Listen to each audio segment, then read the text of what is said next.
नमस्कार, मैं सरला रावत शाह। आप देख रहे हैं पब्लिक एक्सप्रेस न्यूज। स्वागत है आप सभी का। कांग्रेस ने शुक्रवार को कहा कि लोकसभा चुनाव से ठीक पहले आयकर विभाग ने उसे टैक्स रिटर्न में कथित विसंगतियों के लिए 1823 करोड़ रुपए के भुगतान का नया नोटिस जो है जारी कर दिया है, नया नोटिस थमा दिया है।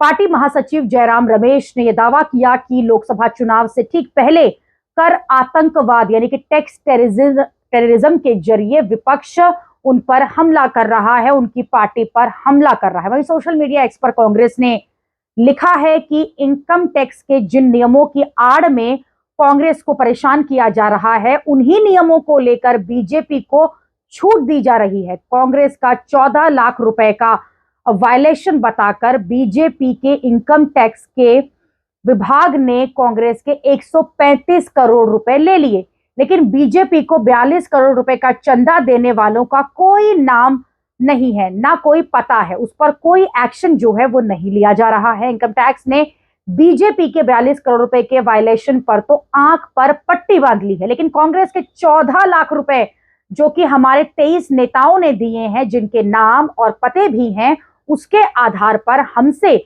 हमारे 135 करोड़ रुपए छीनकर ले गए। माकन ने कहा कि लोकसभा चुनाव पहले समान अवसर की स्थिति को खत्म करने के लिए यह सब किया जा रहा है। आयकर अधिकारियों की ओर से 210 करोड़ रुपए का जुर्माना लगाने और उसके बैंक खातों को फ्रीज करने के कारण कांग्रेस पहले से ही धन की कमी का सामना कर रही है। पार्टी ने इस मामले में उच्च न्यायालय से कोई राहत नहीं मिली थी और वो जल्द ही अब उच्चतम न्यायालय यानी कि हाई कोर्ट का रुख करेगी। लेकिन लगातार ये दूसरी बार हो रहा है जब कांग्रेस के अकाउंट फ्रीज करने को लेकर हो हल्ला हो रहा है। पहले भी ये हुआ था, तब 165 करोड़ रुपए जो है वो फ्रीज कर दिए गए थे, जबकि ये कहा जा रहा था कि अकाउंट्स ही फ्रीज हो चुके हैं। जबकि दूसरी तरफ इनकम टैक्स ने साफ कर दिया है कि इनकम टैक्स में जो गड़बड़ी है उसको देखते हुए ये किया गया है। लेकिन कांग्रेस यहां पर साफ तौर से आरोप लगा रही है कि जानबूझकर बीजेपी के दिशा निर्देशों पर ये किया जा रहा है ताकि लोकसभा चुनाव लड़ने में हमारे आगे और दिक्कतें आए।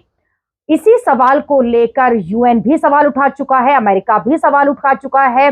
अमेरिका साफ कह चुका है कि उसे सभी जानकारी है कि किस तरह से विपक्ष के आयकर विभाग ने जो अकाउंट्स हैं वो फ्रीज कर दिए। हालांकि केंद्र सरकार की तरफ से साफ कर दिया गया है कि किसी भी तरह के हस्तक्षेप को बर्दाश्त नहीं किया जाएगा, लेकिन एक बार फिर देखा जा रहा है कि कांग्रेस किस तरह से विरोध कर रही है कि आईटी डिपार्टमेंट यानी कि इनकम टैक्स डिपार्टमेंट भी लगातार उनके पीछे पड़ गया है और एक के बाद एक नोटिस उन्हें थमा रहा है। हालांकि सुप्रीम कोर्ट इसको लेकर पहले पहुंच चुके थे, लेकिन सुप्रीम कोर्ट से कोई राहत नहीं मिली थी और अब हाई कोर्ट जाने की तैयारी में है।